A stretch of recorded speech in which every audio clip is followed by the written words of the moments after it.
আওয়ামী লীগের কার্যালয় গত 2 দিন আগে চট্টগ্রাম বন্দরনগরী কোতোয়ালি এলাকায় একটি ভবনে ভাঙচুর করেছে এবং দখল করেছে জাতীয় স্বেচ্ছা পার্টি এনসিপি। এই এনসিপিকে আমি জাতীয় স্বেচ্ছা পার্টি ছাড়া আমার মাথায় কিছু আসে না যে এদেরকে বলবো, কারণ যেই দলের ন্যূনতম একটা যোগ্যতা নাই যে নিজের ওই দলের টাকা খরচ করে একটা অফিস দেওয়ার জন্য, এরা স্যাঁচরা ছাড়া আর কি হতে পারে। এরা তো বাংলাদেশে ভবিষ্যতে সাধারণ মানুষকে স্যাঁচরামি উপহার দিবে, কিভাবে অন্যের বাড়ি দখল করা যায়, কিভাবে অন্যের জমি দখল করা যায়, কিভাবে অন্যের অফিস দখল করা যায়, কিভাবে চাঁদাবাজি করা যায়, এগুলি এই স্যাঁচরা পার্টি শিখিয়ে যাচ্ছে।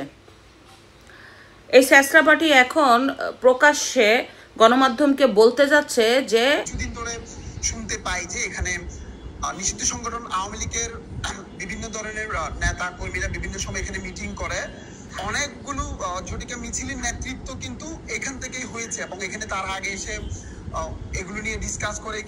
আওয়ামী লীগ নাকি ওই কার্যালয়ে প্রতি রাতে এসে মিটিং করে। এটাই স্যাঁচরা পার্টির আরেকটা মিথ্যা কথা, কারণ আওয়ামী লীগ এখন কোনো কার্যালয় মিটিং করার মতো অবস্থান নেই। কারণ আপনারা জানেন যে বাংলাদেশের প্রতিটি জেলায় যতগুলি আওয়ামী লীগের কার্যালয় আছে সবগুলি সবার নজরবন্দি।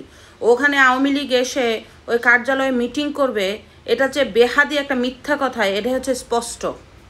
ওই ভবনে কিন্তু আরও অন্যান্য পার্টির অফিস আছে, বিএনপির অফিস আছে, জামাত ইসলামের অফিস আছে, গণসংহতির অফিস আছে, শুধু এই স্যাঁচরা পার্টিদের অফিস নাই। ভবনটি নিয়ে মামলা চলছে, লিজের বিষয়ে তারা সবকিছু নিশ্চিত করে পরবর্তীতে অফিস ভাড়া নেবেন।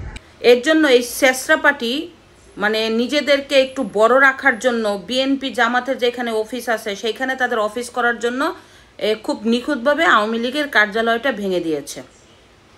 এই স্যাঁচরা পার্টির গুণই এতটুক, দখল করা, চাঁদাবাজি করা। সব চাঁদাবাজি বিএনপির নাম হয়, কিন্তু এই স্যাঁচরা পার্টিরাও চাঁদাবাজি করে, বরঞ্চ এই স্যাঁচরা পার্টিরা আরও বড় বড় চাঁদাবাজি করে। যাই হোক, এই স্যাঁচরা পার্টি এখন বলতে চাচ্ছে যে এইখানে আওয়ামী লীগের মিটিং হয়েছে, এর জন্য প্রশাসনকে অবগত করেছে, প্রশাসন কোনো ভূমিকা নেয় নাই, এর জন্য স্যাঁচরা পার্টি নিজেই পুলিশ হয়ে এগুলো ভেঙে ফেলেছে। মানে স্যাঁচরা পার্টিরা তো এখন পুলিশের কাজেই রয়েছে।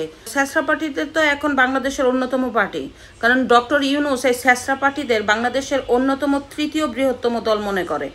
দেখেন না, জাতিসংঘে যখন অধিবেশনে যাওয়া হয় বিএনপি জামাতের সাথে সমতুল্য করে এই স্যাঁচরা পার্টির লোকজন নিয়ে যাওয়া হয়, অথচ এই স্যাঁচরা পার্টির থেকেও বড় দল কিন্তু বাংলাদেশে আছে, নিবন্ধিত দল বাংলাদেশে আছে এবং গ্রহণযোগ্যতা সম্পূর্ণ দল আছে।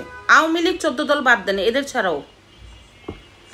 তো আবার এই ডক্টর ইউনূস দেখবেন যদি খুব গুরুত্বপূর্ণ মিটিং হয় এই স্যাঁচরা পার্টিদের ডাকে। এর কারণ আছে তো, কারণ এটা হচ্ছে ডক্টর ইউনূসের ছত্রছায়ায় পার্টি। তো ডক্টর ইউনূসকে অবগত করা উচিত যে আপনার স্যাঁচরা পার্টির তো ফান্ড নেই, প্লিজ একটু ফান্ড দেন, তাদের অফিস করে দেন, তাহলে স্যাঁচরামি করে অন্যের মানে বাড়িঘর দখল করা লাগবে না। দেখেন, এই যে জাতীয় এনসিপি যখন জুলাইয়ের অভ্যুত্থান হলো তখন তারা কি বলেছে, কোটা না মেধা, মেধা মেধা।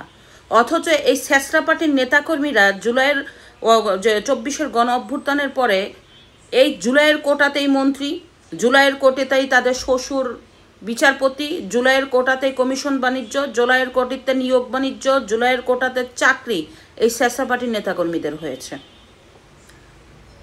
তো এদের কাছ থেকে ভবিষ্যতে মানুষ কিছুই শিখতে পারবে না, এটা হচ্ছে বাস্তবতা। যদিও এই পার্টির সম্বন্ধে মানুষ বুঝে ফেলেছে, এদের গ্রহণযোগ্যতা হারিয়ে ফেলেছে। প্রতিদিন এই পার্টি থেকে বিভিন্ন নেতাকর্মীরা পদত্যাগ করছে। চিন্তা করেন, বুঝে ফেলছে যে এর ভবিষ্যৎ নাই, এদের ভবিষ্যৎ খুবই করুণ। ভবিষ্যতে দেখবেন এদের নামও কেউ নিবে না, ভয় পাবে যে এদের নাম নিলেও গণধুলাই খাওয়ার সম্ভাবনা আছে। এটাই হচ্ছে বাস্তবতা। ধন্যবাদ।